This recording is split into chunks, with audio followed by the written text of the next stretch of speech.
Welcome to the Eric Cancer Symptom Awareness video series. My name is Jeremy Norden, and I'm a longtime Ultimate player and coach. And I was asked to create a video to talk about 3 different questions. What were the first signs and symptoms that you experienced? When did you know that something was wrong? And what did you do about it? So when I was in my late teens, I was getting sick frequently. I was having flu-like symptoms, things like runny nose, cough, sore throat, headaches, something that being continually sick for a very long amount of time, and this was something that was very unusual for me. In grade school, I almost never missed a day of school from being sick, so this was something that was uncommon and something that I wasn't used to. So after many visits to the student health center, talking to my parents, talking to doctors, trying to come to some kind of understanding about what was going on inside of my body and learn, what it is I could do about it. And one of the signs that when I knew that something was wrong was when I noticed that there were enlarged lymph nodes in my neck, above my clavicle, and an especially large lymph node in my right armpit.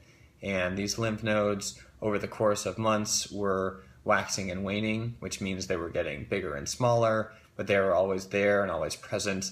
And this was something that was irregular and something that I addressed talking to the doctors, and after trying some minimally invasive different treatments, the lymph nodes were still there, and we decided that a biopsy needed to be taken to understand exactly what was causing me to be sick, what was causing me to have a lower level of energy overall.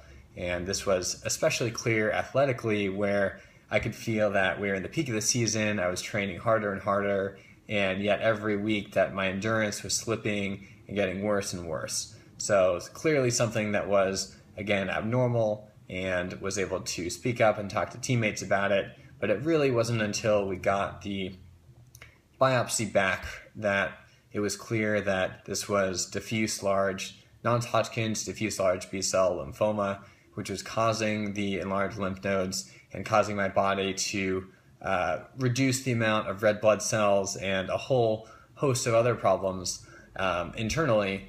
But luckily this was a very treatable form of cancer, and we were able to start an intensive chemotherapy series, which was successful, and I've been in remission for 6 years now. And I want to take the opportunity to encourage everybody to be active, and to be, by being active, you know your body, and to be prepared and know about some of the general signs and symptoms of cancer, and to be active and be prepared and be aware of both yourself and those around you. So when something is wrong, or you notice something in friends or family, to speak up and tell somebody about it and engage in that conversation, which can be difficult at times, but you could save both your own life or the lives of loved ones around you. So please support Eric, and thank you for listening.